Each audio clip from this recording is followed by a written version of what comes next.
Right, sorry everyone there. I made a faux pas. So we're back live now. So sorry, Todd. Let's get cracking on with where you are. So No worries. Hold on give me 10 seconds. I'm streaming this to my channel so that everybody can see it. I got to put a little deal on here. Close enough.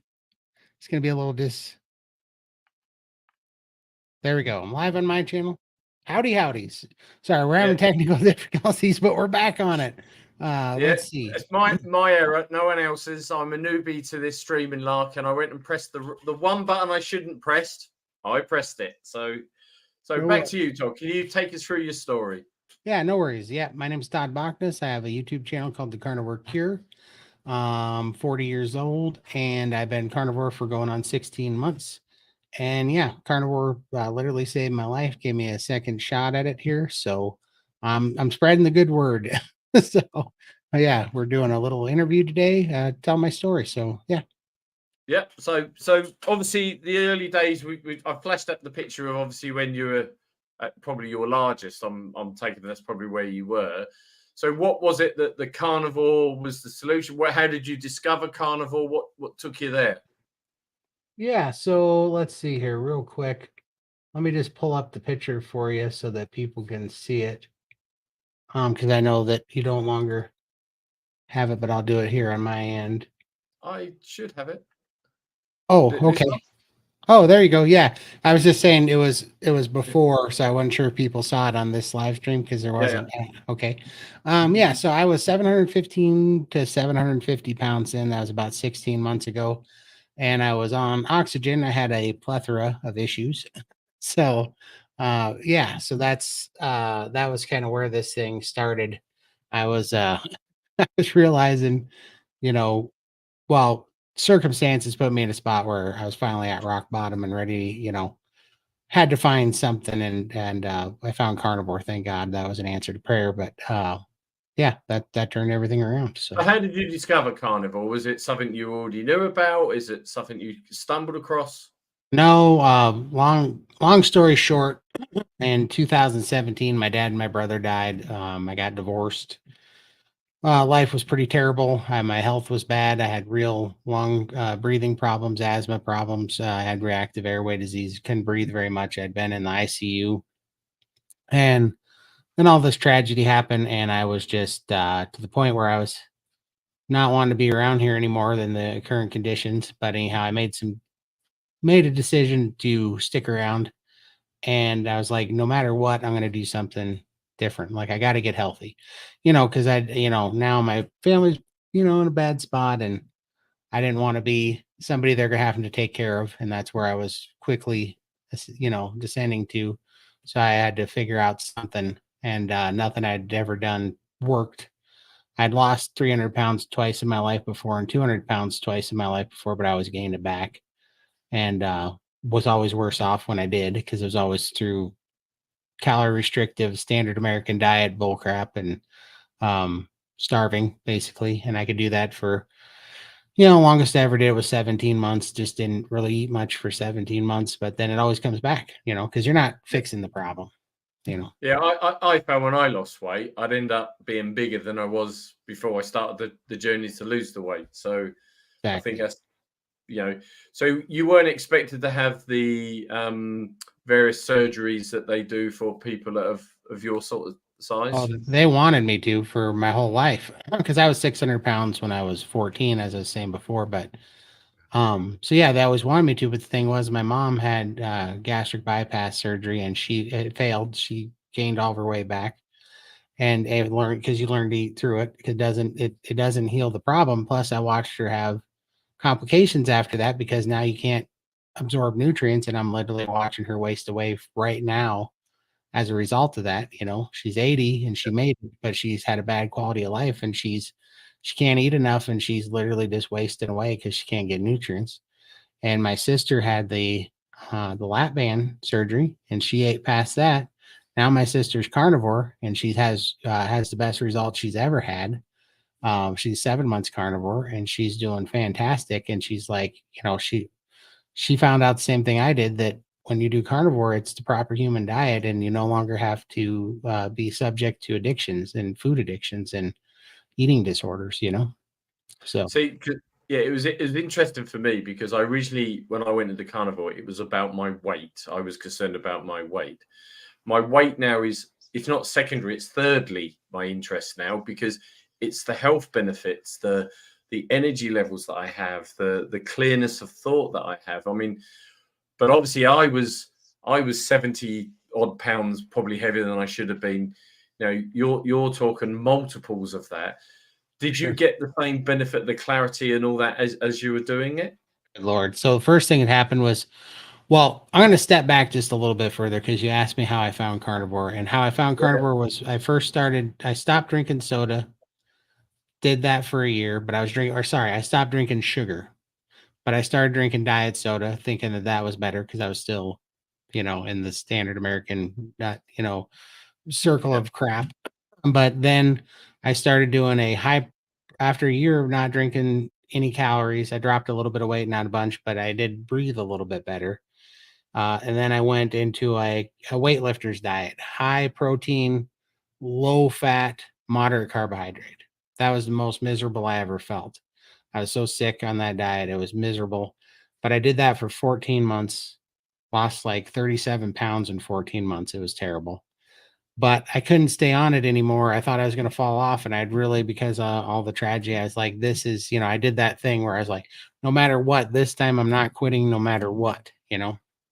So I didn't want to fall off because I was really determined not to fall off.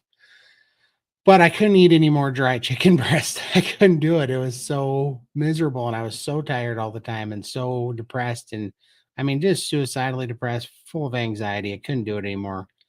So I looked up. I thought the problem was that I was dry. The chicken was always dry and flavorless and miserable, and I just couldn't do it anymore. So I looked up online, how do you make chicken not dry? And I found the Guga Foods and Sous Vide Everything. He does sous vide cooking. So, long story short, the reason why that's important is because I ordered this sous vide machine, and as I was watching the videos to learn how to use it, Guga, the guy on the video, kept making ribeye seared in butter with this sous vide machine, and I was making me so hungry to watch this guy cook these steaks because all I'd had for 14 months was turkey sausage, ground turkey, and chicken breasts, yeah, and brown rice. And I was so wanting, like, everything, ounce of my being wanted that ribeye when I saw it. So when I got the sous vide machine, I went and ordered 4 ribeyes from Costco. And I'm like, before I go back to this, I'm going to have 4 ribeyes. And so I ran the macros, and I'm like, if I get rid of all the carbs and I just eat the ribeye seared in butter once a day, the yeah, macros won't, at least I won't go over on calories. It'll be too much fat, no carbohydrates, but the protein will be there, and and the calories won't be too much. So I did that. And after the first day, I felt better than I had in 14 months. Like, I felt so good eating that ribeye seared in butter. I was like, whoa. And at first I thought it was like a placebo effect just because it was something new. So I was just happy to feel have, good, yeah. yeah. But then the next day I ate another one, and I had so much energy and I was happy. My mood was so much better. I was like, I felt like a dark cloud had been lifted. I started being happy, and I was sleeping better. I had less anxiety. I had energy, and I felt good. And so I did that for 4 consecutive days. And mind you, in 14 months of this terrible diet that had me just suicidally depressed, I'd only lost 37 pounds. And then in 4 days of just eating ribeyes and doing OMAD, I lost 14 pounds in 4 days. Wow, And now I wow, know that it was inflammation, right? The rice and the carbohydrates that I thought was good was causing inflammation.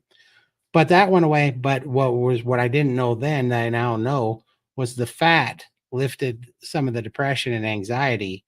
And I just felt so much better because we need the fat for our hormones. So I had to go Google it. And I'm like, how in the heck did eating ribeyes and fat, which are both of those things, ribeyes and butter, that's supposed to kill me? It's supposed to be yeah, the yeah. worst thing for me. How did eating that make me feel so much better and lose so much weight in 4 days when 14 months of this terrible diet that I've been on, that I hated being on, only lost 37 pounds and made me want to eat a bullet every day? Like, what is going on with this thing? So I researched it. And unfortunately for me at the time, I found keto. And so I if I would have just stayed with what I was doing and just been dumb and just ate ribeyes and butter every day, you'd be looking at a dude about 150 pounds, lighter than now and ripped by now. But instead, I went on this keto path and I looked up keto recipes and I got fat bombs and all the keto junk food that comes in with the keto diet, because it got infiltrated by big food. And so I was eating all the keto protein bars and keto shakes and fat bombs and Atkins, slim fast keto, anything with a keto label, I thought was fair game because I was still stupid.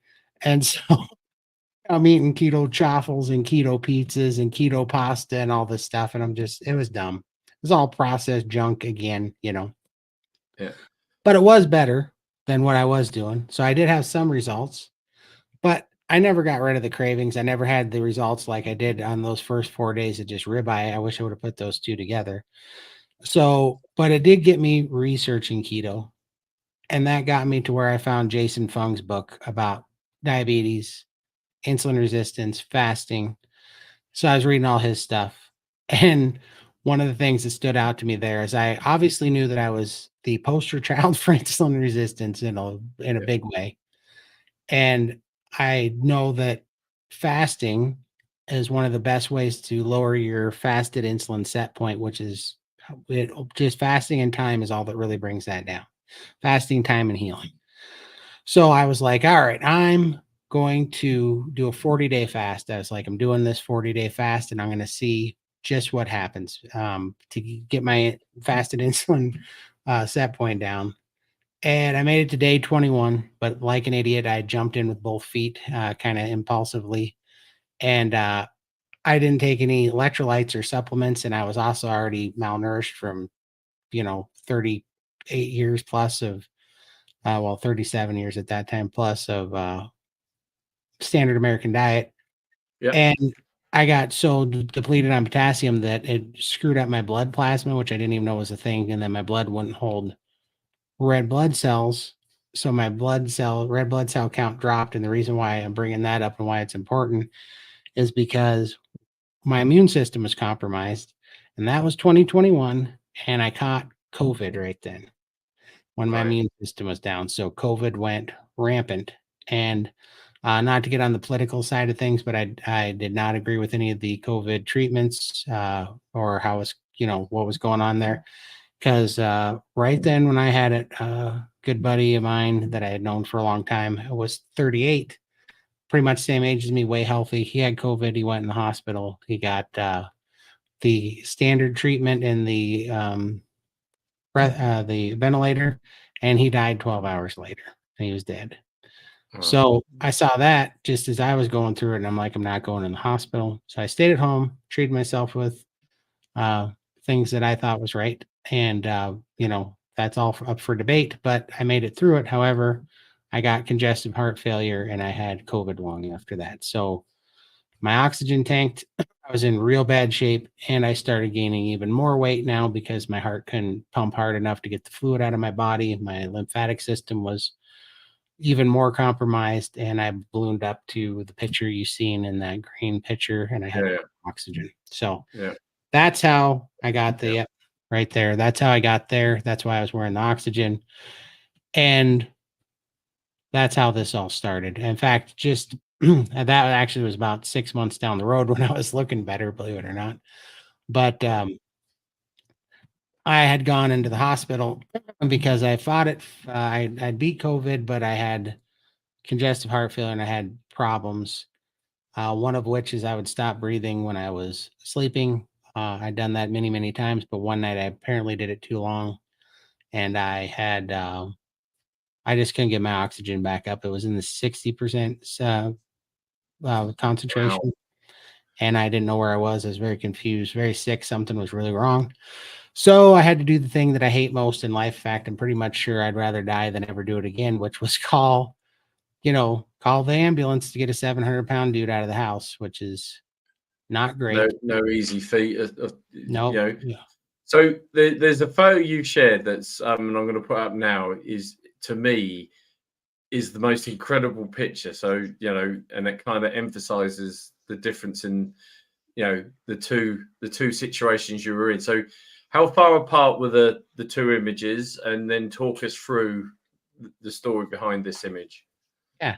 So the images were actually about, I don't know, 13 months apart. The images were, but the progress of the images were only about 7 or 8 months apart. Like I had lost all that weight in about 7 to 8 months. And then I'll go into kind of the stall that happened. I did have a little bit more composition change, but that actually, I wasn't even my lightest in this picture. I'm my lightest now, obviously, but in this picture, as I sat there in the black, I was like 490 pounds to 480 pounds.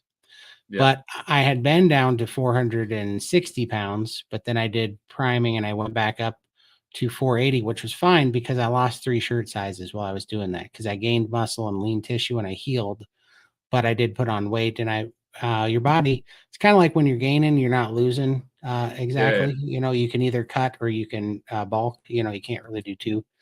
So that put me in a stall, which I'm now out of. But realistically, the weight and most of it was about just about 8 months of progress. Yeah. See, you're talking about losing 200 pounds, and Yeah. I'm currently 193 pounds. So you have lost me in that period, and In I'm that 6 foot period. tall and a decent sized lad. Yeah.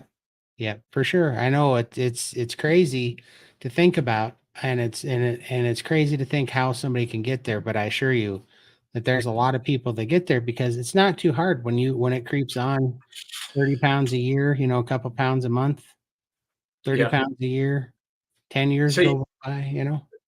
there's obviously a prejudice out there for people that are overweight. So when someone hits 700 pounds, there's an assumption that they're lazy. Let's be honest, they're lazy, good for nothings, and just eat cake all day long.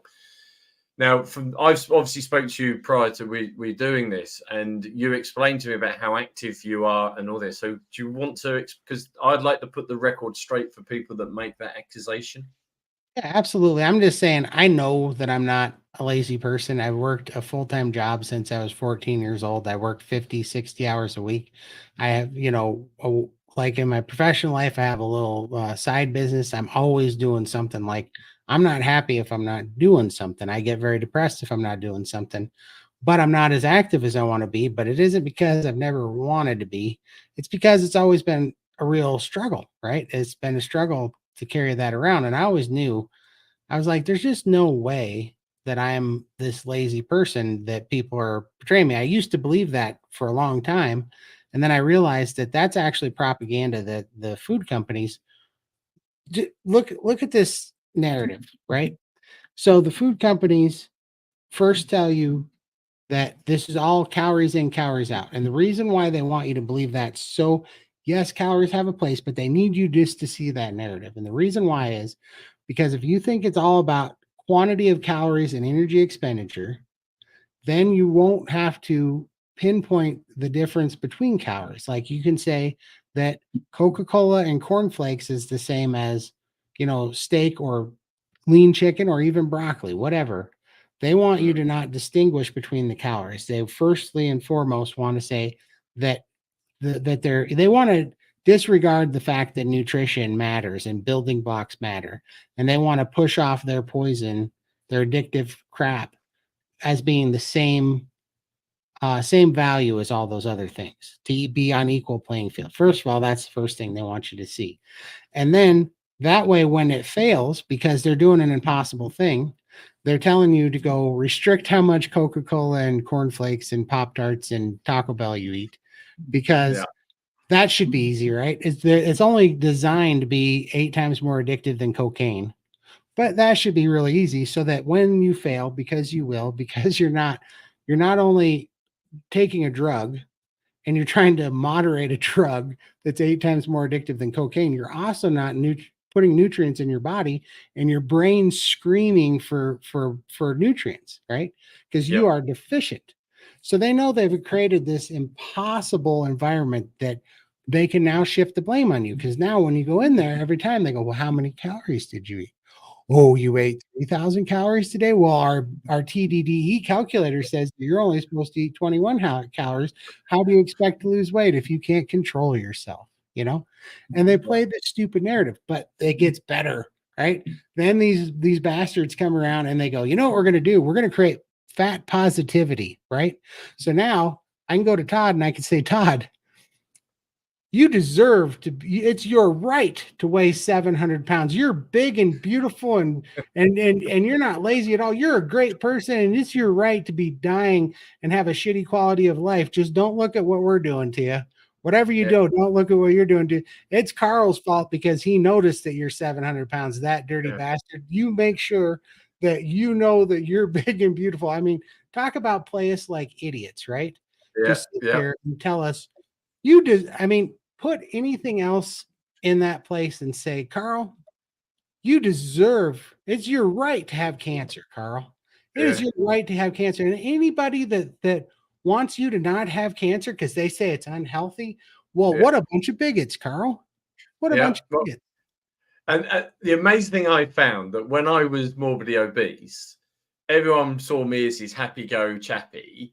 The minute I take action and I lose weight quite drastically, and I did lose, 60 odd pounds within 4 months and have carried on losing from there, everyone suddenly becomes a doctor and is worried about my health and what I'm eating. And I'm like, you didn't give a shit when I was nearly 20 stone.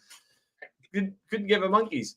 I got to tell you a story now. I got to tell you a story. So I go when I come. So I had to get hauled into the hospital by the ambulance, and 7 firefighters show up, and it's like a big embarrassing deal. However, I was so stubborn, I didn't let them lift me. I walked to that damn ambulance, and I got there, and I climbed in. They had to give me a push, but I climbed in because I wasn't getting carried anywhere because I didn't want to, because I hate that so bad. I'd rather have died having a heart attack getting there than getting lifted into that thing. But it was not pretty, and it hurt, but whatever. Anyways, I got there. We got to the hospital. I was there for 11 days. They sent me a bill for $38,000 to pump fluid off me. Told me I had congestive heart failure. Jeez. I had COVID lung. They didn't think it was ever going to cure.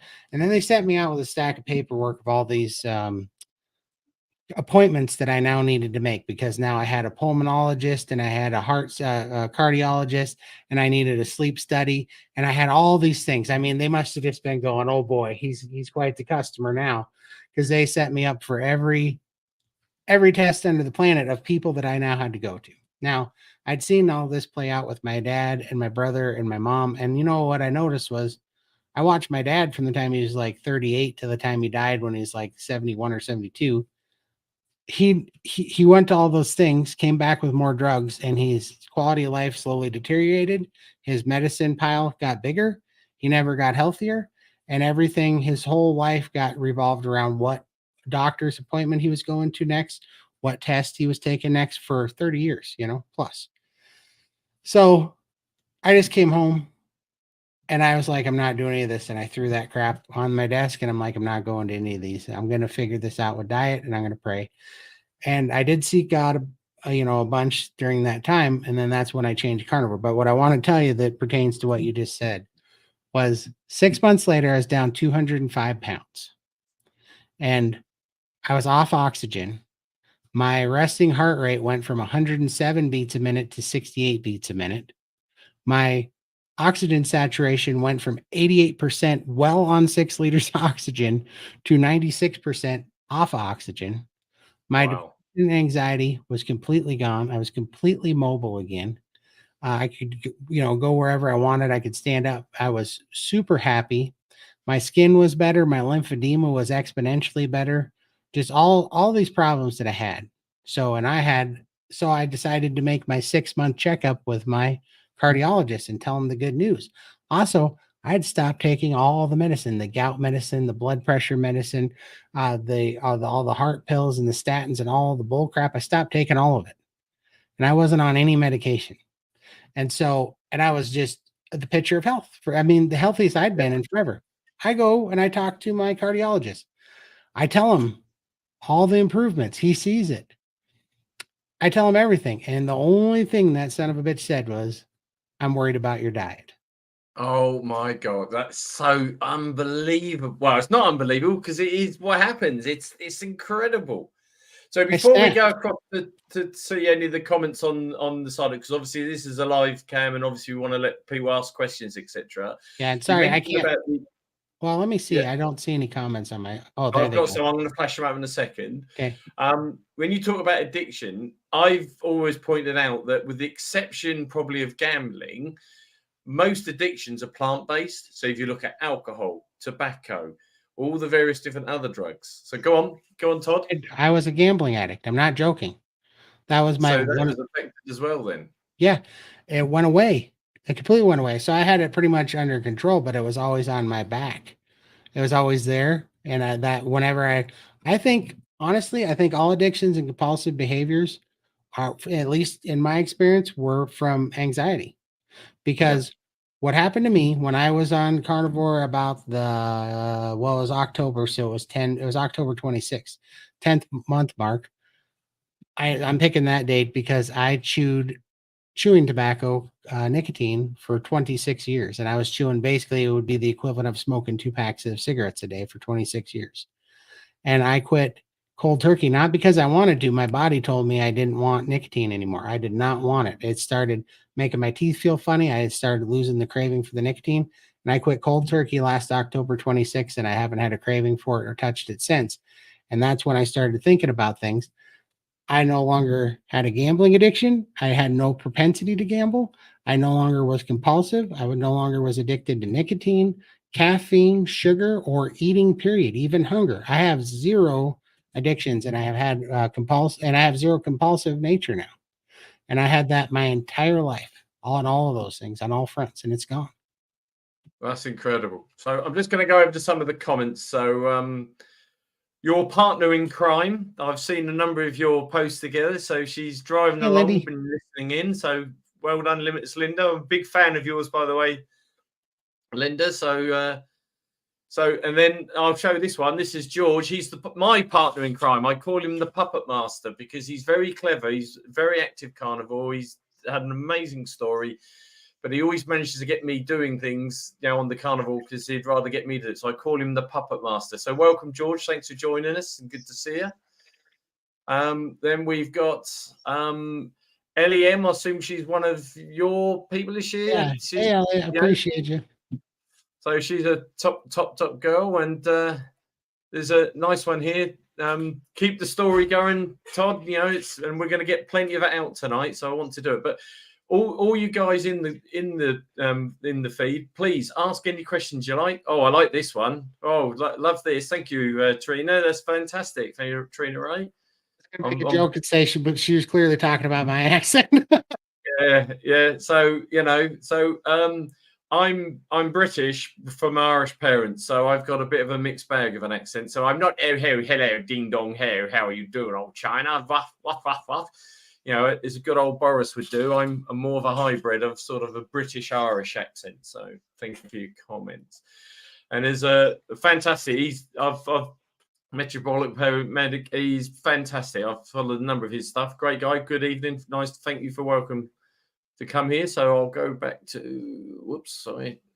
This is a bit new to me, guys, so I'm trying my best to do it right, and Todd's doing very well to holding my hand in every stage. So please put some questions in, and we'll quite happily answer. I'm sure Todd's got plenty to go. So, so the addiction bit, Todd, I think that is interesting. It's all plant-based. You don't hear anyone being addicted to steak that I'm aware of and having to be weaned off it, because I think it's and then the irony is it's the best medicine. So for sure, that is. And it, it's just, man, if people would just try it and can see it from this side. But when you find out, first of all, not eating fat and protein, by default, you're going to eat a lot of carbohydrates. When you eat a lot of carbohydrates, you're going to have a lot of insulin responses.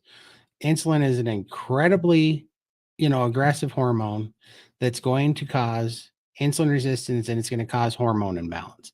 One of the first things that insulin does is it blocks leptin sensitivity. Leptin sensitivity is your satiation hormone, your first line of defense on appetite control. You lose leptin sensitivity. It's crazy when you get it back, because you're like, what is this? What is this crazy thing that I'm experiencing when you start to heal? But so that takes away your appetite control, which is why we all start to eat until we feel full instead until we feel satiated like we're supposed to. And then Yeah. also we're just not taught that, you know, we eat for two reasons. We eat for fuel, but we also eat for nutrients. We eat for building blocks that our body needs to run and repair itself. Well, I wasn't taught about the building blocks or the nutrients. And that's because of the propaganda where they tell us that calories are equal no matter what they come from. And they don't speak of the building blocks. But imagine that your body's screaming for protein, collagen, amino acids, all these things, and you keep eating apple juice and bananas, right? You're just Yeah. getting empty calories, and your body's like, it's not what I'm calling for. So it's going to take all those calories, it's going to spike your insulin, it's going to work really fast to store it as fat, and then it's going to tell you to eat again. It's going to say, no, we need that protein, we need that, we need the food, we need the nutrients that we're short on. And we just keep going into that cycle, you know? So it's just, to me, that's the most important message I want to get out there. And that's what I wasn't taught. And that's what I now know. And it makes so much sense. You know, they're so easy to see now. So, yeah. Well, we've got some questions in, so I'll fire one across to you. So, so Todd, you know, have you won against the carbs and the other addictions now? It is. I'm going to steal Lindy's line, Limitless Lindy. She coined this phrase, but she always says, I have an off switch now. I do.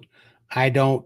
Carnivore gives you an off switch. I have not had a carbohydrate that I haven't planned on. So the only carbohydrates that I get is and this is not like something. This isn't like an addiction thing or something that I can't give up. I can give up anything I want now, and it doesn't bother me. But things that I've added back into my diet that I find help me, which is just my personal decision, is I eat Tabasco hot sauce because it's vinegar based, and I find that the vinegar and the Tabasco helps emulsify fat, and so it turns fat into energy for me quicker, and I like that because I like the spicy profile.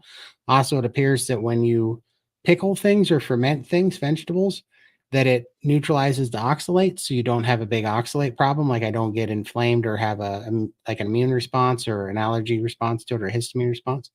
So so basically I do that with hot sauce and the pickled jalapenos. So those are the two things I put back in my diet for the same reasons, for the basically the vinegar and the spice. So that's the only carbohydrates that I've eaten in 16 months. That and eggs have some carbohydrates in them. So I have zero craving for any carbohydrates. I just went the other day because I just got my license back after 4 years because I'm finally healthy enough to be behind the wheel of a car again. And I went before this, I used to give my dog Dairy Queen. She wanted every Sunday I get her an ice cream cup at Dairy Queen, and I just went there for the first time on Tuesday, and I was surprised how I wasn't even remotely like the stuff didn't even smell good now. You know what I mean? Like there was no craving there at all. So before I get the next question up, because I heard you talking about this, I think it was Limited Linda, and about the vinegar, because I didn't realize that vinegar is or isn't, but obviously since you've said it, I'm enjoying vinegar again, because I used to love, I'm British, I used to love fish and chips, you know, good blimey, Mary Poppins. And you know, I used to, you know, love the fish and chips, and the smell of the vinegar was amazing. So I've actually started reintroducing vinegar now, and I'm blatant, if it doesn't work, it's your fault. So I think it's amazing myself. yeah. So obviously we've got the Dairy Queen here. So obviously she's saying about rolling with the fast going. So how's it going? Yeah, she's so they're going beautifully. So I just finished a 6-day fast last Saturday, and then on Tuesday I started a 84-hour fast, and I use the Life Fasting app to keep track, but I am tell you in 2 seconds. I am 74 hours, 9 minutes, and 18 seconds into a 84-hour fast, and they are so easy. And I mean, 84-hour fast. yeah, and like I can do it standing on my head now. These are the easiest, and it's because don't fast if you have to white knuckle. You got to prime and get nourished first. But once your body's nourished and you don't have any deficits, you're not low on protein, collagen, amino acids, fatty acids, omega 3s, you know, D3, K2. Once you get healed and you get nourished, then you can fast, and it's the easiest thing ever. So will you explain what you mean by priming then? Because, you know, like myself, I accidentally fast. I will fast until I feel hungry. So I might go 24 hours. Once or twice I've done 36, but never really beyond that. So tell us about the priming. What do you mean by that? Well, okay, so let me tell you a little bit about how it evolved for me. So when I started Carnivore, I went straight BBB&E, so bacon, beef, butter, eggs, salt. Yeah. That was it, and water only. Well, when I started doing that, just like I said, I wasn't used to having leptin sensitivity. Leptin sensitivity is your satiety hormone. Yeah. Well, you drop your insulin, you start getting your satiety hormone back. We all do. And we're not used to what that feels like or its full strength. So our first instinct for most carnivores is we start to undereat and we don't even know it. So I went straight into OMADs, 1 meal a day. So I was fasting 23 hours out of every day. Anyhow, Yeah. I thought, fantastic. This is perfect. I only have to make a mess once a day. It doesn't break the bank. This is super easy. And I had this satiety hormone, so it was easy. Well, lost a lot of weight. That was good. But I also never got nourished. And so on month 7, my metabolism just tanked. It just tanked. All of a sudden, I was super tired. I didn't have that carnivore energy anymore. And I wasn't losing any weight. I was depressed again. I started getting anxiety again. It all came, not back near as bad as it was, but I lost that initial real high energy that I was having. And that's when I found SBG, because Limitless Lindy, who's lost over 500 pounds, she did that with the SBG, which is Bella, the Steak and Butter gal. She has a group called the Steak and Butter Gang, and they do a protocol there called priming and fasting. And their thing is, fasting is absolutely good to get lean, which we all know this works because we watch bodybuilders do bulks and cuts, right? And so, and it mimics our natural, our basically natural heritage, where we would feast and we would hunt, right? So you'd get a kill, you would eat for a few days, you'd pack it on, and then you would fast for a few days, and that mimics that cut. So long story short, I went through about 4 to 5 months fasting, and that's when, feasting or priming, they call it. And that's when I started healing. So my eyes healed up, my lymphedema healed up like 90%. That's when I stopped smoking. My body said, you don't want to, or not smoking, chewing, but the tobacco. That's when I stopped taking the tobacco. That's when I noticed that my all my compulsive nature and my addiction to gambling was gone. All these things were healed up and gone. And that wasn't actually until I ate the food and I got satiated. And that did stall me out for a little while. I gained about 20 pounds during that, but I lost 3 shirt sizes while I was doing that, because that's a composition change. It turned into healthy tissue. But I didn't know that. So all this time, I didn't mean to prime for 5 months. I meant to prime for like 4 to 6 weeks. But then I would try fasting again. That's one of the tests. And the fasting wouldn't go good. I wasn't ready to fast. But what it did was, when I was doing OMAD, I was only eating like a pound to a pound and a quarter of meat a day. And I thought, oh, well, there's no way I could fast or prime and eat all this food. Well, after 5 weeks of priming, your metabolism kicks in and your body gets just ravenous for meat. And I was eating 6 to 7 pounds of meat for like 4 to 5 months before my body healed enough and everything got satiated and nourished. And now I'm back down to eating like a pound and a half to 2 pounds of food, right around between 2,600 and 3,300 calories a day. However, it's because the reason why the calories are even that high with that little bit of food is because I now do a 2-to-1 fat to protein ratio. So I add a lot of tallow to everything that I'm eating to make sure for every 1 gram of protein I'm eating, I'm getting 2 grams of beef fat specifically. And I feel the best I ever had. And that's made fasting so simple. And now when I fast, I mean, in the last 3 weeks, I've lost 40 pounds because I came out of winter. I'm doing the 2-to-1 fat ratio, and my body's now ready to release more weight again. It held on to it all winter, and which I think was just the winter cycle. Your body doesn't like to lose weight in the winter. And now It naturally fasting. holds on to it, doesn't it? Yeah. Yep.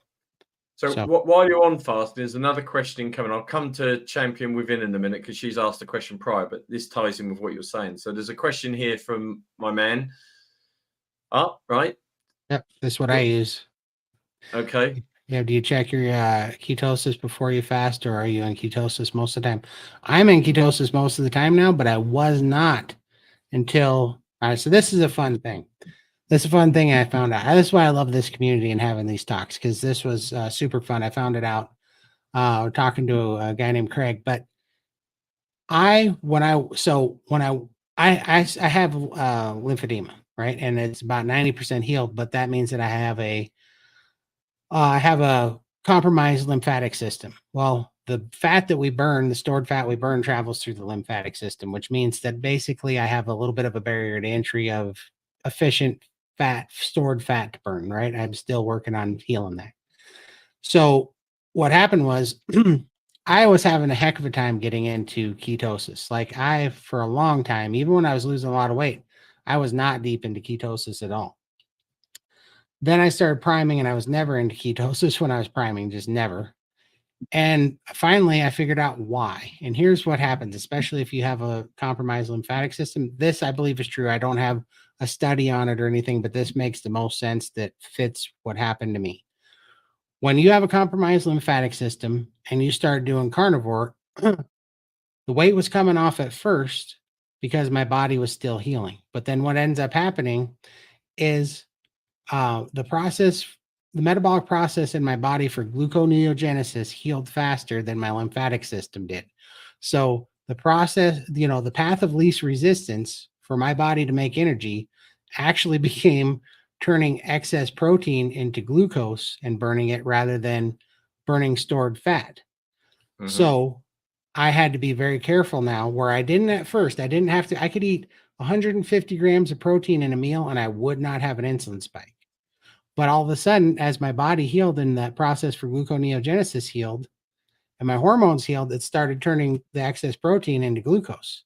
Where before I wasn't having that problem. I might just pass it or whatever, but I was not having that problem before. So in order to fix that, that's exactly why I went to a 2-to-1 fat ratio. And then I also started limiting my portions per meal I played with it with this thing and how I felt. But I now know that I have to stay 70 grams of protein or lower. If I go over that, I'll have a little bit of an insulin spike. I'll turn the excess protein. I can only absorb about 70 grams of protein per meal for me personally, where I'm at now.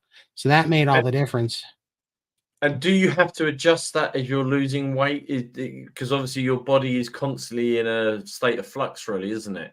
It is, and also another thing, do I have to change that? Well, when my body's maybe eating damaged cells and stuff too, because it's making up, it's through autophagy and stuff. I don't know. I really don't know the answer to that. I'm going to watch it, which is now why I pay so close attention to my ketones. But what I can tell you is, before I lowered my protein to 70 grams a day, I would blow like a 4 on this thing, which you got to be between 10 and 40 to be in ketosis, on this thing. And I'd blow like a 4. I 3. I mean, I was, even when I would fast at 48 hours into a fast, I'd blow like an 8. I wasn't even into ketosis after 40 hours because I did not have I was not really that fat adapt, because I think I'd been under eating fat the whole time. After I started bumping up, and I was too, just to put this out there, I was eating a lot of butter, but for me, butter does not work like beef fat does. Tallow is like king for me for energies. The tallow has a credible healing, incredibly healing for me. But anyhow, now I have no problem. Like this morning, I woke up and this was blowing like a 53, and I am 70 some hours into a fast. But even on any given day, I can now eat that fat meal and I'll come blow like a 23, 24 on here. And so, yeah, I'm always in ketosis now, but it gets really high when I'm fasting, and the fasting is incredibly easy now. That's what amazes me. So there's a nice comment about you getting your driver's license back. So well done to you. And Thanks so much. You're now just a danger on the road for the rest of us. I am. So I said, watch, told everybody get off the sidewalks. That's it. Yeah, stay clear of them. Yeah, watch the out for the man in the big black hat. So yeah. So Todd, are you able to exercise much? If so, what is it that you do? I am. And now, well, I don't know. I don't know about much. To me, it's much because I went from I went from being stuck in a chair. So to me, it's much, but so I got a nice Rogue weight bench right behind my computer here. And I got 5 pound to 30 pound free weights. And I do hammer curls, I do skull crushers, and I do incline fly presses. I also got a shake plate, which is one of those vibration plates you stand on. I do 30 sets of 30. I do 5 sets of 30 squats on that thing while it's vibrating to help pump my lymphatic system and get that out. I got resistance bands and I do stretching exercises with the resistance bands to loosen up. And then my brother is a little bit insane and he bought me this medieval contraption called a hit axle. And so I use that now. It's hard to explain, but it's like you're rowing an axle on your arms and it works your shoulders and your core. And I do that every day now. And then I walk on the treadmill, but I'm about to start walking outside because it's getting really nice outside. And I'm really excited to get some more sun and walk outside this year. Oh, very, very, very, very cool. So, got another question here for you. Where are we? Here we go. Another question here. So, you obviously showed the little ketone meter. Do you want to tell them the name, the description, the brand? A good idea. Here. Literally this thing says ketone meter, but on the back here, Original. on the back here it says ketone breath meter. It says model number is K as in kite, E as in Edward, T as in Thomas, 5100. And that's all it says on here. I can tell you I got it on Amazon, and the last time that I looked, which was a friend of mine wanted one, and they were out of stock. But this is the one that I use. I use this because if you guys watch my Sunday show, 700 plus and counting, Michael, that's on there with us, one of our co-hosts, he uses this, and so that's why I got this one, and he trusts it. So, yeah, and okay, keep the questions coming, guys. It's really, really good. Keep the questions coming. Keep a close up for that so you can see what it looks like. That way, if you can spot it online. Yeah, right. So obviously, you've lost a lot of weight, and you've maintained that weight loss. A question that I'm going to ask, because I had not as bad an issue of it, is skin. So in terms of the loose skin that you're losing weight so drastically in the way you do, what's your situation? Because I was fortunate, after a period of time, a lot of my skin has tightened. But yourself, you've lost me weight-wise. That's quite a lot of skin.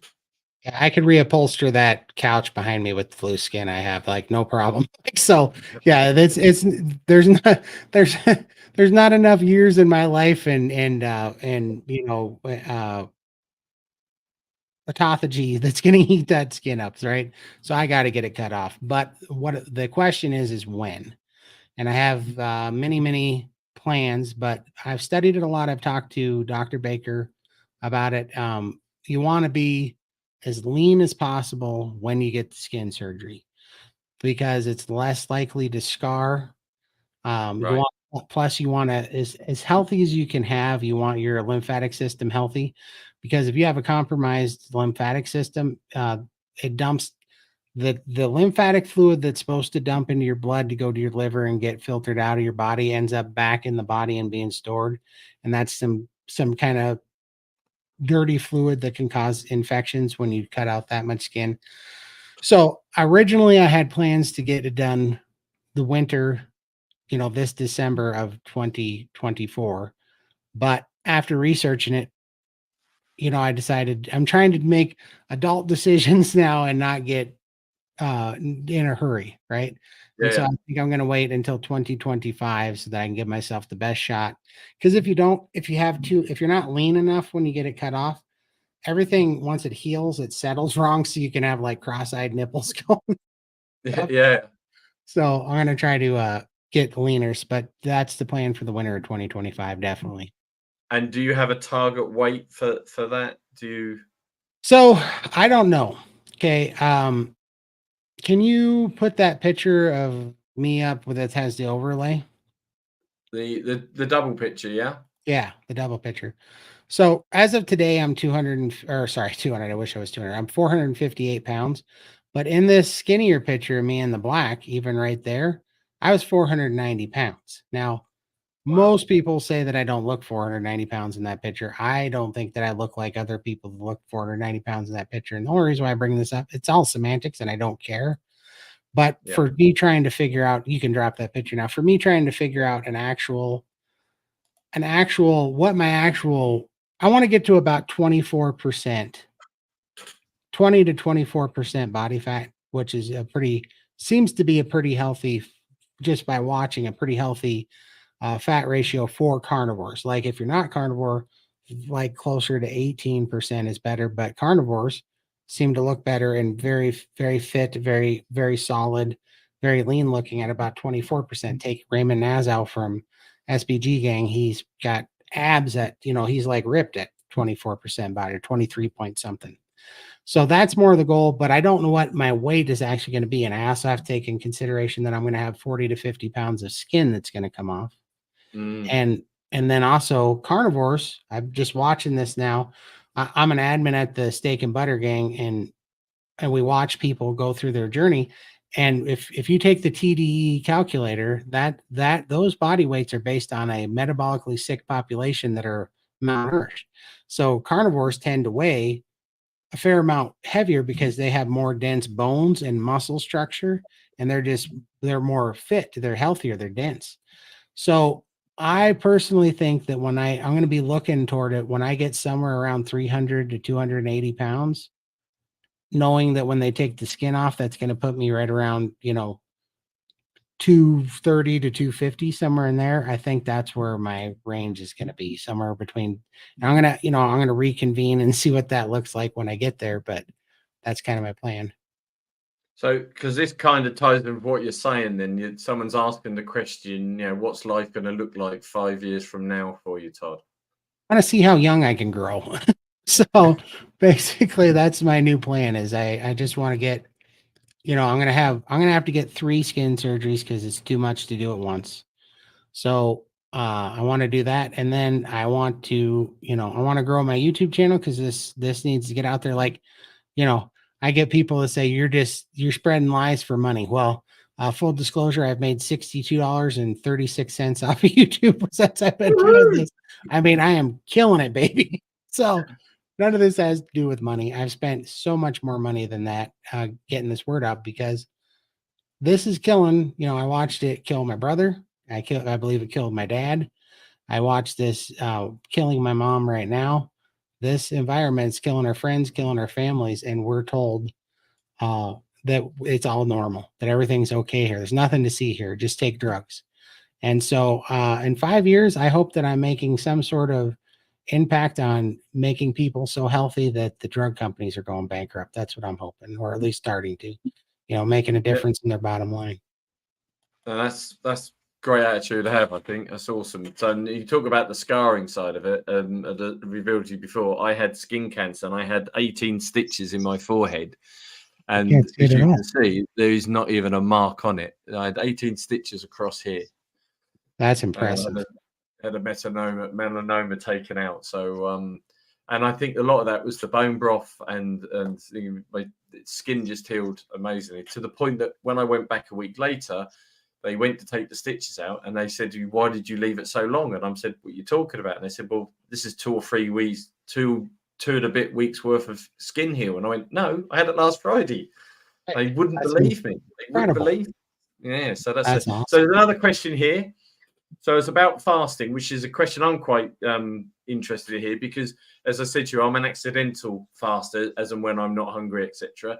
Where you're very focused. Obviously, you've talked about priming, but this is a very, very good question. So concerns with longer fasting then and dialing down on your anymore.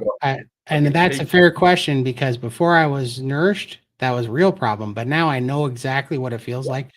Like this is so good when you start playing with this, even if the fast does dial it down, you need to know what it feels like for your metabolism to tank on you. Because then you can watch out for it. So when I set a fast, I have a goal that I want to hit, but I'll abort it now if I get to 36 hours in and it's wrong and I feel my metabolism going. I realize that something's off. It can be stress It could be that I didn't have enough fat in my diet before I started the fast. It could be that I'm coming down with something, or it could be that you're oxalate dumping. What we don't understand is that our bodies store all those nasty oxalates from all the American food that we ate in our fat cells. And sometimes our body's dealing with it. Sometimes when you just wake up and you feel weird and there's no reason for it, and you might get a little skin rash, or you feel a little itchy, or you get a little inflamed. A lot of time it's your body healing something and dumping some oxalates. So long story short is, yes, if I only looked at a timeline, like I'm going to do 6 days. Well, I wouldn't have done 6 days if on 4 days, if I started getting brain fog, if I started not sleeping well, if my energy level had dropped, if I was starting to think about food too much and I was starting to have cravings. If that happened, I would have aborted it and went and ate meat and fat right away. So the question that really it's a muscle that you work out. And I didn't start at 6 day fast. And I mean, I technically started at a 21 day fast, and that was stupid, made me sick. But then I went back to the SBG and I learned, and I got primed, and then I learned how to fast. And the first thing you go back to is like OMADs. And then you go to 36-hour fast, then 48, then 72. And it's a muscle you work out, and you train your body to fast. And now I don't have that issue. I'm really toying with, after I get back from Texas, back from Hack Your Health, I'm really toying with doing a 40-day fast, because I've always wanted to do a 40-day fast and I've never hit it. So. Okay. So I think this is a very good assumption, really. So, it's a common, I think I've discovered since I've known you in the short period of time, you're very passionate and you're fantastic at getting the message over. So I'm really impressed. And someone's just come up based on English 3 intros and used to, sorry. Yeah. So this is 13 stitches in my thumb. I was around 8 years old and the scar was gone. I didn't even realize. Honestly, this diet is fantastic for skin. It's to do with the collagen levels within the food, etc., isn't it? So absolutely. Well, it's just so healing. It's it is. I love Ken Berry, how he calls it the PhD. The proper human diet. Yeah, that's absolutely spot on. So here's a question for you: do you think your mum will try carnivore? I've been working on her for over a year.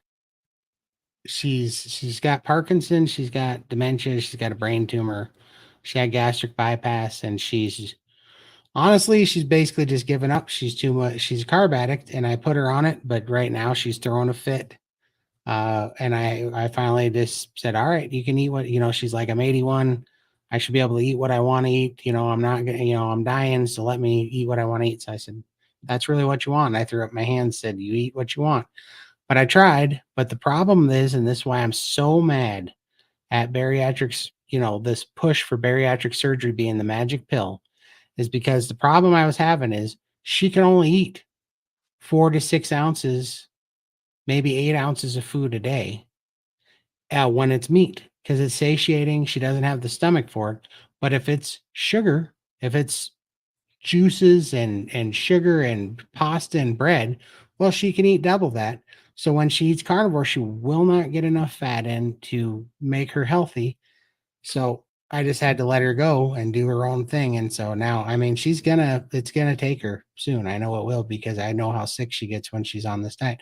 I've been doing this for 6 years with her, and I've had her on keto and off, on carnivore and off. And every time she goes down this path, she goes downhill, and I mean, very, very fast. And she's gotten so much frailer from not being able to eat enough food. That's what I'm saying. She can't absorb enough and she can't eat enough. So it's like, what do you do? Her stomach's gone. So it becomes a vicious circle, really, in that circumstance, with the reducing the ability to eat, and then therefore she can't eat the good stuff to get the benefit from it. That's a nasty situation. Exactly. Yep. So you're incredibly passionate. So what for you, carnivore wise, and the carnivore cure, what do you think we as a group of carnivores need to do? We need to get ourselves together, I know, and get the message out there, but to me that's not all of it. What do you think we should organize ourselves to get ourselves structured in improving things? I don't want to talk, I don't like bringing politics into anything, but we have to vote right too. If they're attacking our meat, if they're attacking our, regulating our food, if they're pushing all these stupid drugs and vaccines and mRNA vaccines, and I know this is all blacklist topics and stuff, but they're trying to put it in our meat right now, right? And that's why I'm talking about it. They're trying to put it in our beef. They're trying to regulate all this crap. They're trying to put, lab grown meat in there. And we have to vote against that. We have to know that this is coming and know it's no, I'm not going to get off in the weeds, but it's no accident that they attack ruminant animals, cows, the most, and they happen to be the most healthy things that we need to be vital and be healthy and be self-sufficient and be strong. So we got to vote right to make sure that we stay aware. And the biggest way we vote is with our dollar. Stop spending money on garbage. Stop promoting people that have agendas. Know who you're voting for with your dollar, and start supporting your local farmers. Get this meat out there. But then, as far as spreading the word, I got to give a shout out to Carrie Mann at Homestead How and Healing Humanity, and Adam at Carnivore Today. They're doing a awesome work on creating the Healing Humanity documentary that's coming up, and yeah, it's going to be incredible. So I'm going to get to see those guys in Austin, but support Healing Humanity and Carrie Mann, Homestead How, and Adam if you can. That's what we really need to get out there. And these, and we've got to support the good doctors like Ken Berry and Sean Baker and Dr. Chafee. Those guys are heroes, knowing that they're kind of committing career suicide in the medical field by denouncing drugs and promoting health. We got to support those guys and stand up for them so that we can get rid of the propaganda, so that we can actually have real doctors and real scientists instead of drug dealers treating us with, the sick care system. Well, I'm so impressed on my own journey, as I've mentioned to you before, that I've decided to self-fund me doing a PhD around the carnivore diet. I'm trying to fine-tune the subject matter of it, but it's going to be based on the impact of the carnivore, because I can't believe what a game changer it's been for me. I represented my country through sport, and I was a very fit guy, and I'm 58 years old, and I'm fitter now than when I was an 18-year-old, and I'm doing no training whatsoever, and I'm still building up the odd pimple. So, I'm amazed by this story that's going on. So there's another good question here for you, Todd. So, any exotic meat dishes on your bucket list? So I'm on my bucket list. I've had Rocky Mountain oysters. I don't know if you know what those are. Those are bull testicles. So I've had those. I didn't know that. Okay. Yeah, I've had those, but actually that was before carnivore because I'm in cattle country. But yeah, I don't know. I mean, I don't know. I was laughing because I didn't know what ruminant animals there were, and I looked up on the ruminant animal chart, and giraffe is listed. Like, Yeah, not quite the. I've not seen it on the menu yet. But to be honest with you, I'm perfectly happy with beef, and I like my two favorite meats this isn't even by taste or preference as far as palatability. It's by how it makes me feel. And the two meats that make me feel the best are red beef and raw salmon. Those two meats make me feel outstanding. So that's what I eat. And also, I now don't care about what things taste like, because I found out through doing this that if they make you feel good, your body will start to crave it, and within just a few weeks you'll like the taste of it. So yeah. So brilliant. So so what's the definite no? What's not to be on the list? Obviously, sugar's going to be the obvious one, but what is, in your view, a definite no? well, I mean, I have a long list of that. It's like seed oils are right there with sugar for me. So seed oils, and then right next to that is artificial sweeteners. And I know a lot of people hate to hear that because, artificial sweeteners, they really wreak havoc on your gut microbiome, and it can set you back, and it can also keep the carb freedom. You keep you from having carb freedom. So those are certain things. But then when it comes down to it, the very next one, which is also gonna maybe upset some people, but it's dairy. For me, I can't do dairy. Dairy's a stalling food. Dairy makes me retain fluid. It makes me have cravings. It makes me eat more. Then when I eat more, I have gluconeogenesis. So I have spiked insulin. That's a whole problem. And then after that, it's pretty much anything with more than like 2 ingredients in it.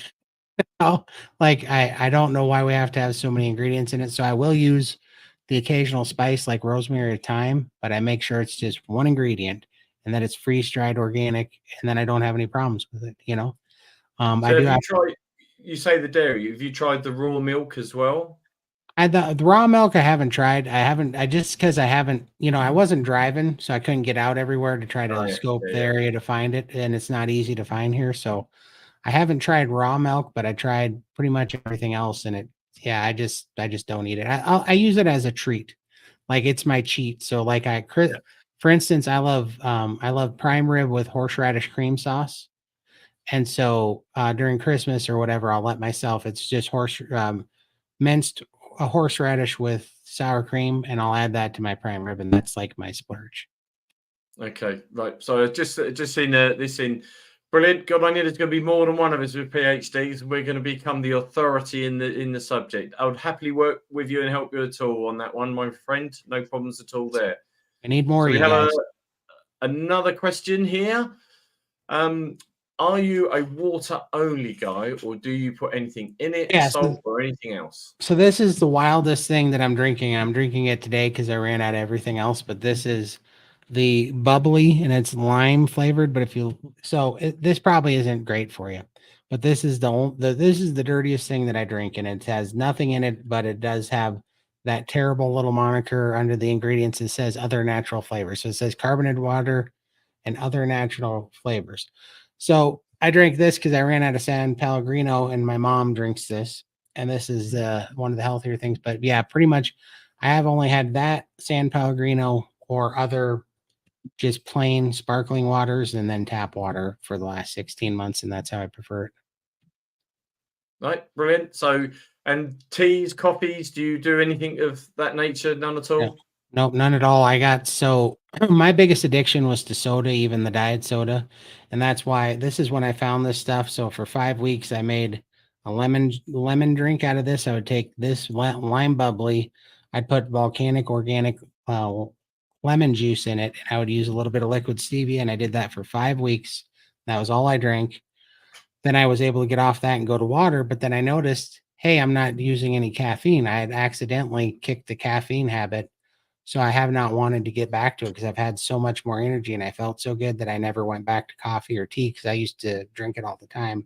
So now that I'm off caffeine, I'm not in a hurry to ever get back on the caffeine habit again. See, I dropped coffee at first, but I've introduced it back. But I tend to have coffee with butter. Although I saw through the UK Carnivore group that I'm a member of, someone making cream, butter, and hot water, and I actually found that quite pleasant as well. But again, if you've got the dairy issue, then that's not going to be for you. And then that's fine, but especially if it gets you off it. And a lot of people don't have that, but Coach Rochelle at the SBG gang, she uses like collagen powder, beef broth, and cream, and makes a hot drink in the morning that she substituted for coffee. And it looks amazing, and she loves it. And because people just want that warm kind of little feel good with that quick fat in the morning, you know? Yeah, because I sometimes put I make myself. I'm gonna holler out to Scott because Scott's leaving. Hey, Carnivore Scott, I appreciate you coming in. Sorry, I didn't see you there, but everybody go check out Carnivore Scott's channel. He's got an awesome channel. Thank you so much for popping in. Hi there, Scott. Nice to thank you for joining us. Much appreciated. On my routine, sometimes I put bone broth and I put brown butter in with the bone broth, and it gives you that kind of that caramelly, meaty taste, which I find very good. But I find I can only drink 1 or 2 cups of that because it makes me want to think of Mars bars and rubbish. So we don't really want that. Shout out to Carnivore Keith NZ. He's got an awesome YouTube channel. He just started. Keith's got an amazing story. He lost a bunch of weight too. He's a Kiwi in New Zealand. Hint: his nickname is Kiwi Daddy. He loves it when we call him that. So let him know Big T sent you and call him Kiwi Daddy. He'll love it. Yeah, I started following Keith as well. So, top guy. So, any more questions, guys? Fire questions in because, Todd is fully loaded here. He's, a star.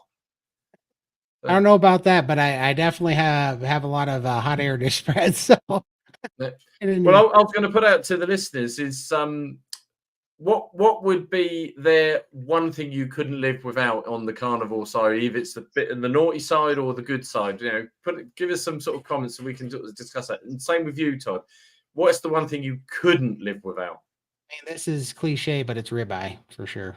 I mean, yeah. Just I love ribeye. I mean, there's nothing a perfectly cooked ribeye, especially smoked and seared ribeye. Man, is that good.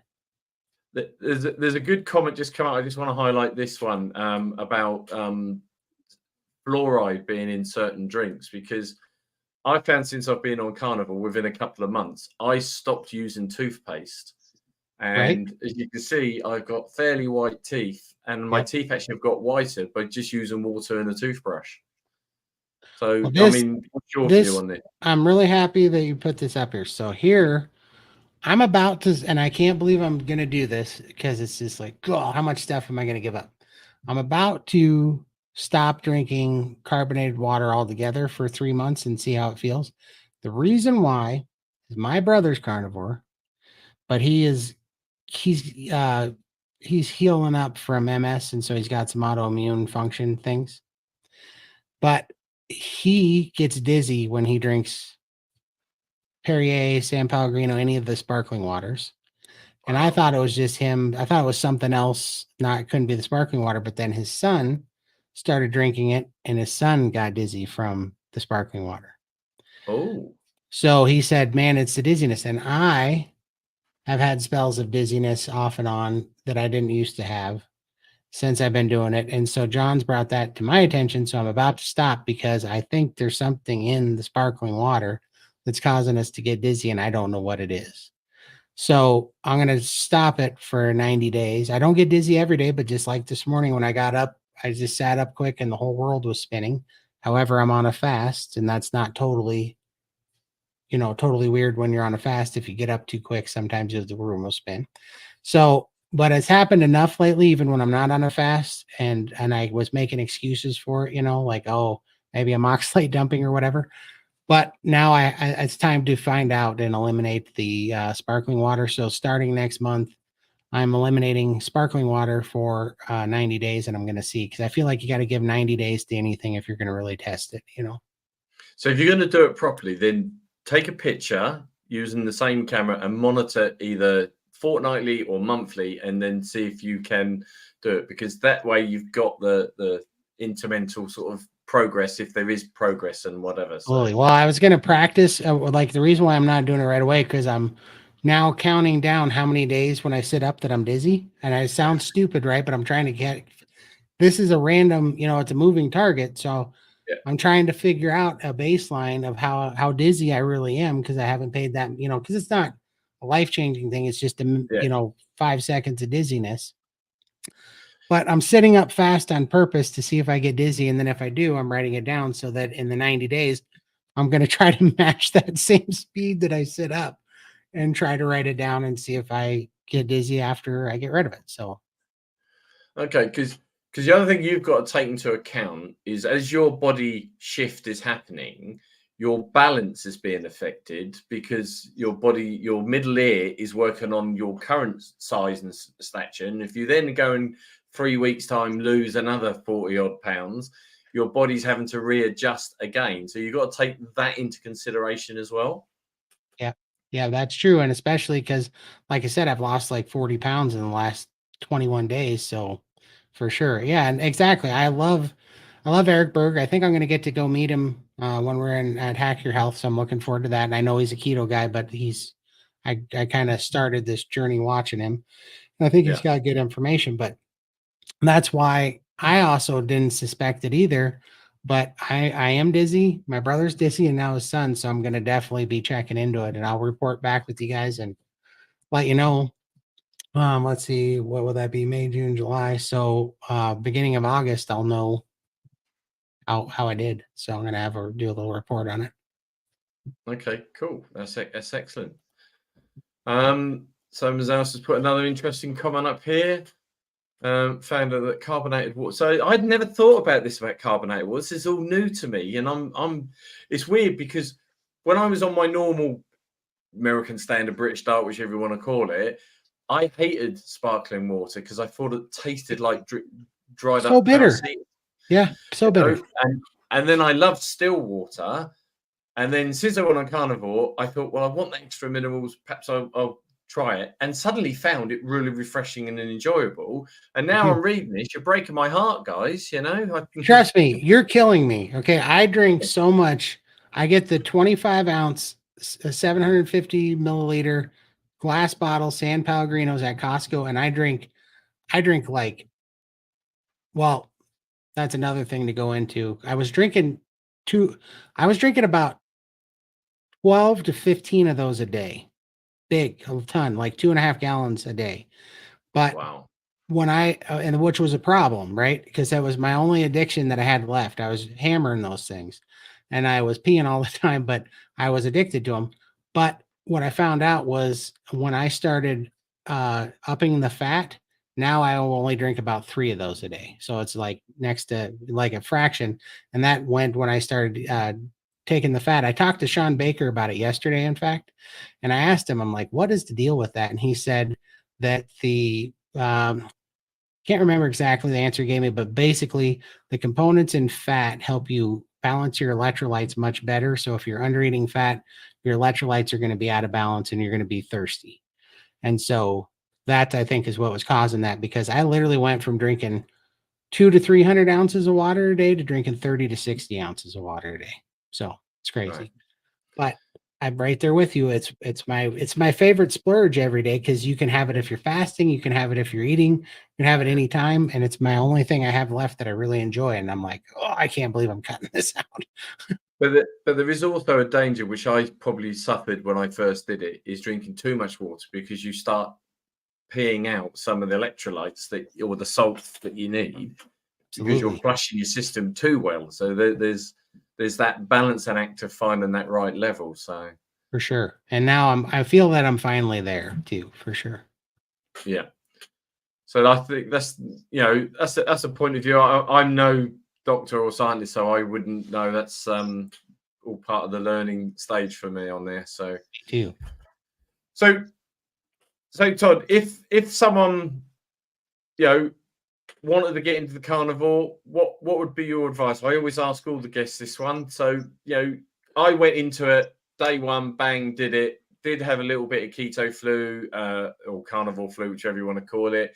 Had interesting times with my digestive system and toilet visits, etc., but leveled out within about 2 weeks and then went from strength to strength. But I personally wouldn't say to people fly into it like I did.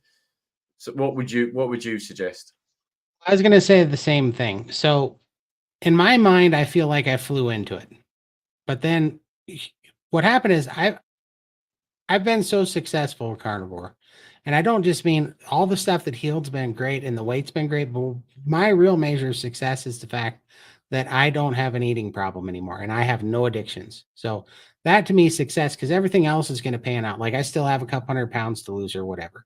I'm not worried about it at all, because I no longer eat bad foods. I no longer have an addiction to sugar or any carbohydrates or seed oils. And I have no draw to eating any of that bad stuff. I love what I eat. So I know that the rest is a matter of time. So I'm saying that because we've tried to help people that are similar, 5, 6, 700 pounds. I've been trying to help them, and they fall off very, very quickly a lot of times. And I've only had like a couple people so far that are really holding on to it and being successful and having the freedom. So I tried to backward engineer how did I get here? Like, what did I really do? Because even though when we did it, I wasn't totally conscious of everything that I was doing that was helping versus what was hurting me and how I got here. So the reason why I say that is because I was up and down on keto for 2.5 years before I found carnivore. I used to completely dismiss that, and I used to say that keto was a complete failure and that carnivore was what got me over the top. But now I'm realizing, after trying to help people that hadn't done keto try to jump directly into carnivore, that they're really struggling. I was primed in a way and kind of conditioned to be really ready to make the jump through the ups and downs through keto. And I feel like maybe you might have had the same thing, because I feel like, didn't you say you did some keto too? Yeah. I tried vegan, the whole side of it. So I did suffer badly Right. with the headache and the sluggishness. And So me and you might have been in different boats, because if you were able to do vegan and stuff, you probably had more control over your, like you were probably a little less compulsive than I was. I don't know. I'm just guessing. Maybe. I did vegan because everyone was telling me to do it, and I was hungry the whole time, and I hated Okay. it. So it wasn't for me. So I don't know. I don't know exactly how much keto helped me to get here and why. I'm just saying I would like to say that I used to think in my head that I just jumped straight into carnivore, but I really didn't, because I first stopped drinking calories, and then I went to the high protein, low fat deal, and I was being real restrictive for 14 months. And then I went to keto, and that actually I was unrestricted because I was eating the junk and going up and down. But one thing I was doing is I wasn't eating, when I was still limiting my carbohydrates, and I was eating more protein, even on the bad keto. So that did have an effect. And I think it did kind of ease me into it. So I'm going to say I've changed my stance on that. I think people might have to ease into it a little bit, especially after being part of the SBG and seeing how people have oxalate problems and people can have histamine problems, and it can be real hard on them. That one thing that I do, or that I see people do that works, is that if they use cheese as a crutch and they eat their way through it and prime through it, and that gets them through. So I would say ease into it. Don't be hard on yourself.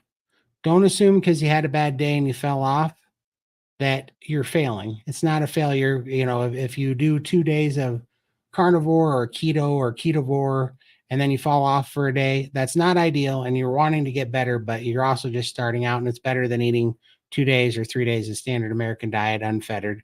And at least you're thinking about it. But so don't be too hard on yourself, but have the plan to go super elimination. So I think the thing that really set me apart from some people that are struggling or having a hard time getting there is I eliminated everything, even seasonings, even black pepper. And I got rid of it. I let my body heal. And then I add things in one at a time to see what kind of effect it's going to have on me. And if it's got a bad effect on me, I write that off forever. It's just gone. That's no longer ever going to be in my wheelhouse. I'm not doing it.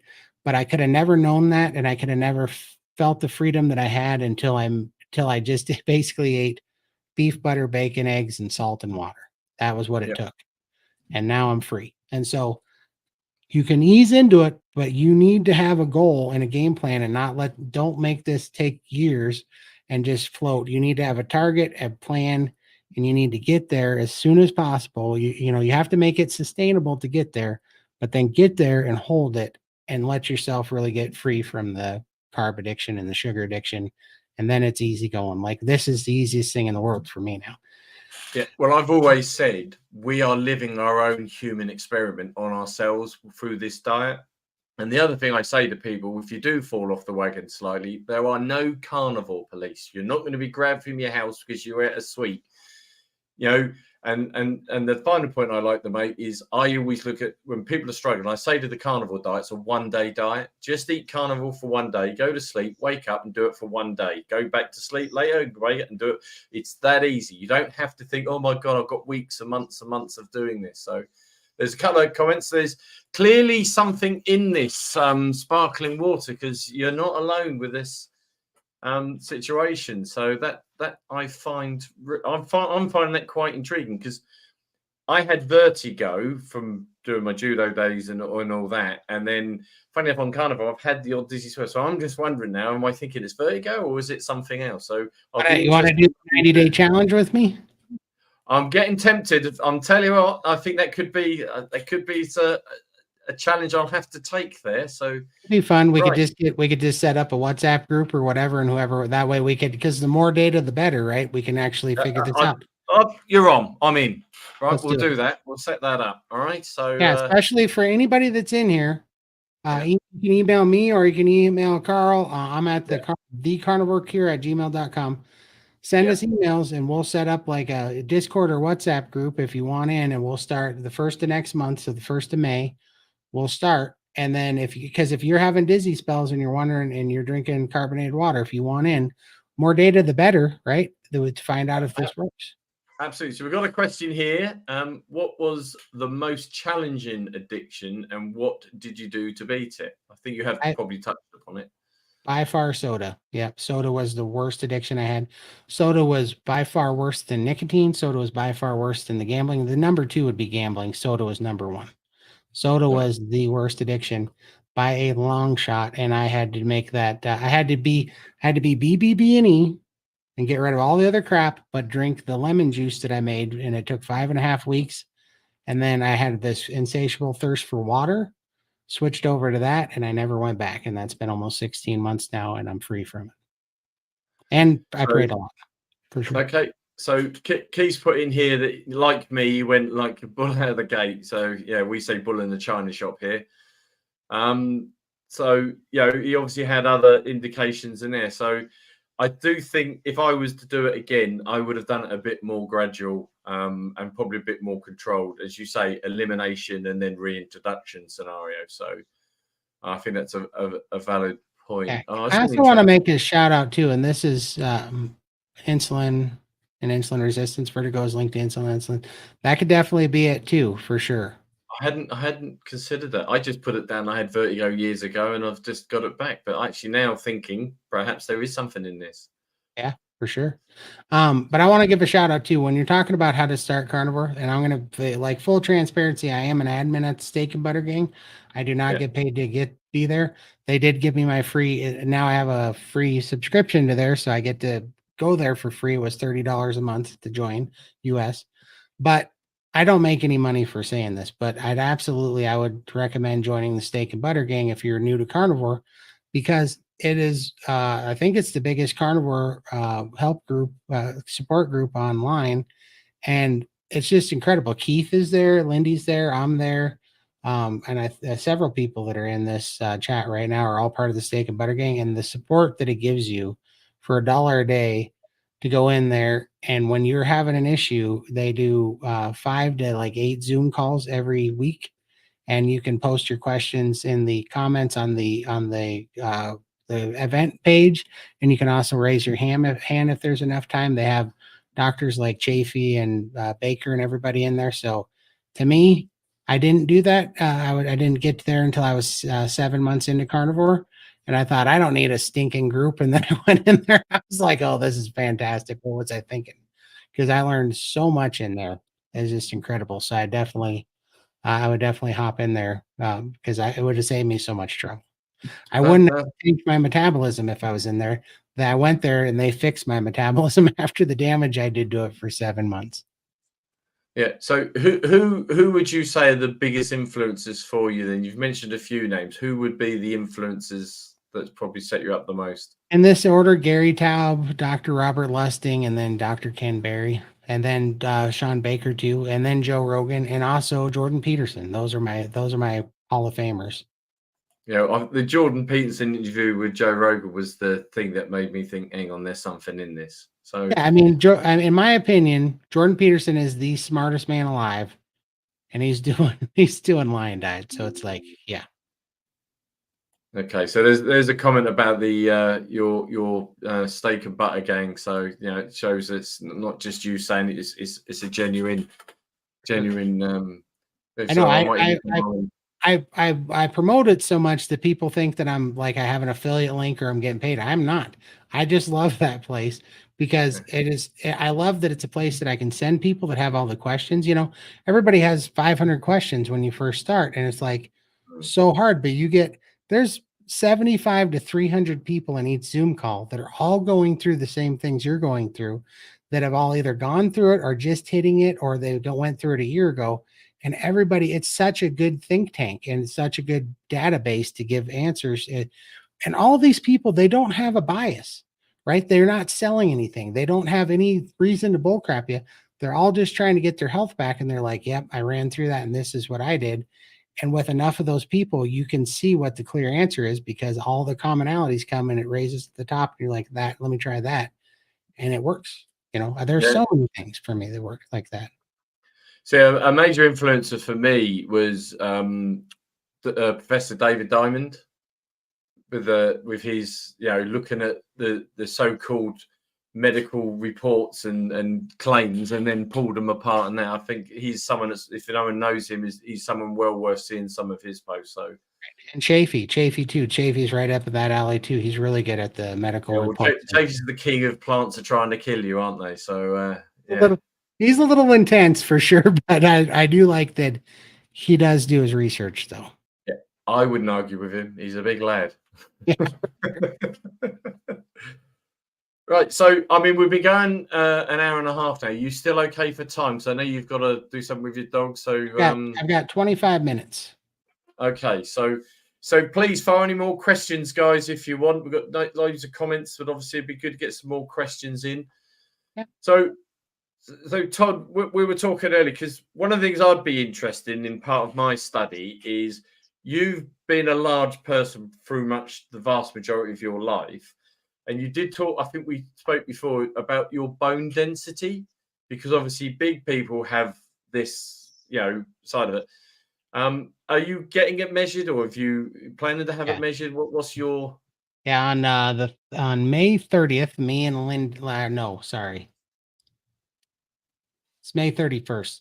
Me and Limitless Lindy are getting a DEXA scans in Texas at Hack Your Health, and then I will be able to report how much crap I'm made of exactly, because it's going to tell me how much bone I'm made of, how much fat, how much muscle, how much vascular tissue, all that stuff, so I could see it. Because people always guess my weight about 100 to 125 pounds lighter than I am. Yeah. And I think it's just from carrying 600 pounds since I was so young and going, kind of developing through puberty and stuff so heavy. I think is what happened. So it's just a theory, but I'm gonna prove it. I'm either basically, it's the density argument for calling myself big boned instead of fat. So it's either that or I'm on to something. So I'm going to find out. Okay. And you doing any other measures and investigatory work? Lots of stuff. We're going to get blood work done. I'm going to see if what's healed on my testosterone. I'm going to get a full panel. Plus, I'd like to get an echocardiogram to see what my fraction, what do you call that? The pumping fraction rate or whatever, your heart for the congestive heart failure. I'd like to see that. I want to see the numbers. I didn't really totally finish, but when that doctor told me, that cardiologist told me he was worried about my diet, I kind of lost my crap, and I told him I was worried about his brain. I thought he needed medical help, and I fired him. So I haven't been back to the doctor since that day. So I have no idea. This is everything that I say is better is just me personally feeling better and not taking the medicine. And, the only thing is I've been able to measure are oxygen levels and heart rate and those things. But I don't have any of the tightness in my chest. When I used to have congestive heart failure, I used to have that artery that would go between your lungs and your heart. I'd feel that always tighten up on me all the time. I'd have heart palpitations, skip beats, and all this crap. Don't have any of that anymore. So I'm assuming that all that's gone. And also I don't have, a ridiculous amount of fluid retention. I still have a tiny bit, but I nothing, maybe 5% of what it used to be. But I want to see it on numbers. And Ken Berry said he would read my numbers for me. And so I want to make a video of Ken Berry and see if he'll go through my before and after on my blood work and my echocardiograms and all that. I'd love to do that with him and see if I'd just love it to be a big elbow drop to the medical community that says this is all bad, No, that's all very good. Got another question here. Obviously back on the fasting subject now. So what is the longest you should fast in the early days? What state do you need to be at before you go the bloody hell, 30-day plus fast? You lot are nutters. Yeah, I mean, it's like to me, it's like you have to know your body. So I don't know where you're at, and that answer is going to be so different for everybody else. But I would not. First of all, one of the common things, because people hear that I'm fasting and they're like, I've been carnivore 2 weeks. I think I'm going to fast next week. No, no, no, no. Do not fast until you are completely carb addiction free. Like if you're still craving carbs, you're not healed, right? You're not primed, you're not healed. You need to not be having too much cravings, and they say don't white knuckle a fast. Like if so many people they're like, oh man, I fell off 2 weeks ago, but I'm back on for 10 days, so now I'm going to fast. It's like, no. At first, you got to eat your way through all the addiction. You got to eat your way through. And I mean, that means dairy too. Like, if you're having a hard time eating enough food because it's satiating, this is where the dairy does have a superpower.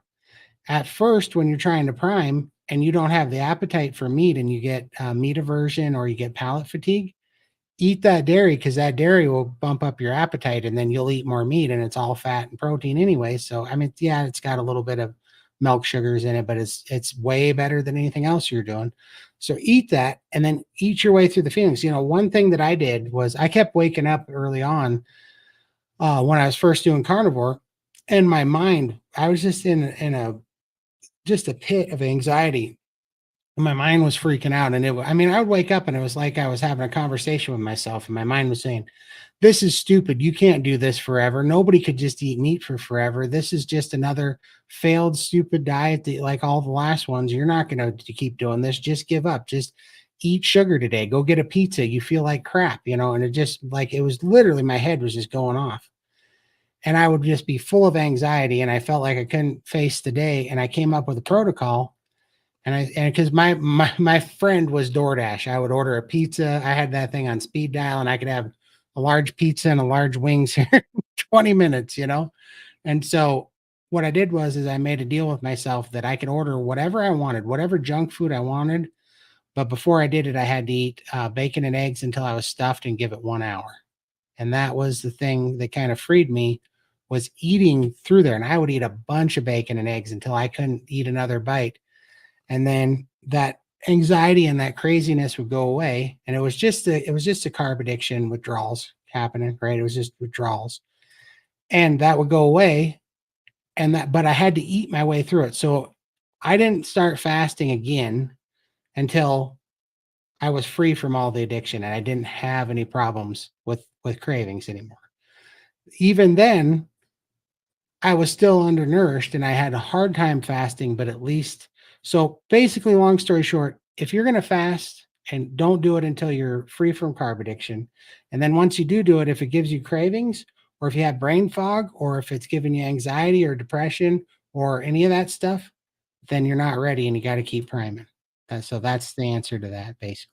Okay, and the question, sort of a follow-on from that, is that do you agree you need to be in ketosis, being able to use ketosis before you fast? So It would help. It would help because being in ketosis is more proof positive that you're more fat adapt, and you're going to need to run on something if you're not putting in dietary fuel. So you need to be fat adapt, and it's fat adaptation is not only evidence that your body is able to burn fat as fuel, but is that it's able to get to it with a compromised lymphatic system.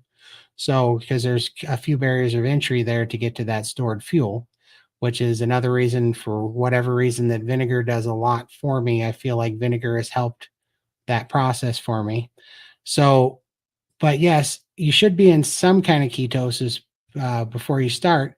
And so I would highly recommend, I wouldn't have said this 3 months ago, but I would highly recommend eating at least a 2-to-1 fat to protein ratio before you try to fast too, and see yourself in ketosis. And then that'll be a good indicator that you're going to do well.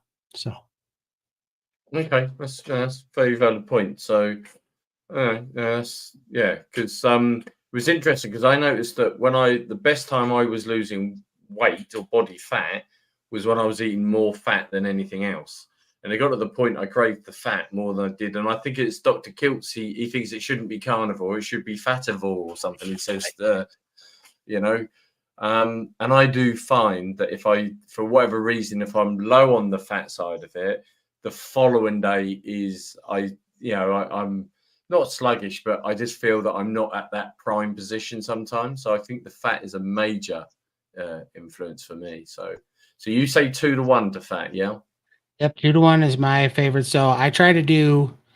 I'm not super active, so I'm trying to do about 0.75 grams of protein per pound of lean body mass. So I'm trying to eat roughly what I project my lean body mass is. This is another reason I'm going to be happy to know with my DEXA scan what my lean body mass Yeah. is so that I can dial this in. But right now I'm doing 0.75 grams of protein per lean body mass, and I'm going up from there. And then so I'm eating basically about 150 grams of protein, but I'm eating 300 grams of fat. And so, but also just so you guys know, when I do stuff, I don't drink the rendered fat that comes out of the meat, because that gives me, it doesn't anymore, but it used to give me the runs, and now I've gotten used to not drinking it.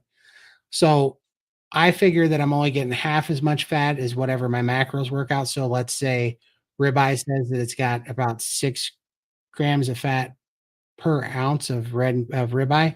I count it as 3. And then it's got 5 grams of protein per ounce. So I know I need 10 grams of fat per ounce. So I add in 7 grams of tallow per 1 ounce of red meat to get the 2-to-1 ratio. And that's how I eat it. So, Okay. So a slightly sidestep here, the question, because I'm fortunate, I live in Britain and I have the NHS. So if I have issues, I can go to the NHS. I can go private as well, but I can go to the NHS. When you're a carnivore and you're a known carnivore in the States, does that cause you issues with your insurance? I don't know quite how it works, because my interpretation of the American health system is you have to have insurance to get the level of treatment that you could do with. I mean, yeah, I mean, yes and no. I mean, you can just do it and be in debt, which I didn't have insurance, but I do know that no, I mean, we're pretty free here to do what we want to do with that, but your doctor can refuse treatment and stuff. So it depends. It's a catch 22. I have too much of a, I don't know. Maybe sometimes I sacrifice battles to win wars because I get mad. But you could also just tell your doctor that you're doing everything that they tell you that they tell you to do. Oh yeah, I'm eating standard American diet, really cutting it, and then just go, like, if I have a problem, that's all I do. And I just don't tell them what I'm doing. And I go there saying, hey, I need blood work and I want to see these numbers. And they might say why, and I can come up with an excuse. Or you can just go to ownyourlabs.com here and you can order them yourself. But I just lie to them, and I just, because I know what they want to hear. So I'll tell them what they want to hear so that they're kind of, I'm not saying this to everybody. I know there's good doctors out of there, but some of you are useful idiots, and I will use that to my advantage to get the test that I need. And so just do that. Just fluff their feathers. Say, oh gosh, your drugs are working great. I lost 300 pounds on your drugs. Good job, doc. Hey, can I have these tests? Let's just hope they don't go onto YouTube too often if you keep appearing on it. So they wouldn't dare listen to this channel because they're too smart for this. They're not going to listen to anybody talk from YouTube University. We're tinfoil hat wearing type of people, aren't we? So Dutch Carnivore just made some comment about the fasting, about taking it, so maybe the beginning you could try it faster. Okay. Yep, that makes a valid point. And then I love this. He's called it the. Sorry. Pro tip: I changed out my sardines for cans of cod livers. So cod livers are way better omega-3s. So just pro tip: try they taste basically like sardines, but way better omega-3s. Okay. Because and Dutch Carnivore's just come up with the same comment, because obviously I've never heard of the grizzly bear lifestyle, and I quite like the principle. I like, but I call that the sea lion diet, because if it's fish involved as well, and it's just a better way, because grizzly makes it sound like we're grumpy old gits or whatever. And then we're eating berries. yeah, exactly. So yeah, and Dutch Carnivore agrees with the sea lion. I'm conscious of time, Todd. Yeah, no worries. We got time. Miss your point. So I'm quite happy if everyone else is happy to wrap up now, and I've absolutely thoroughly enjoyed it. I've learned a lot. I've now taught myself into doing a non-carbonated water. So what is it? 60 days or 90 days we're doing? Do everything in 90 days. I just feel like for me, I never really knew until 90 days. I feel like that's the good solid get through it. I just did lion diet for 90 days, and so I don't know. I feel like that's important because it drives me nuts when I see these influencers. They say, "I did carnivore for 2 weeks, and this is what's wrong with it." And I'm like, "Oh, go shut off." Yeah.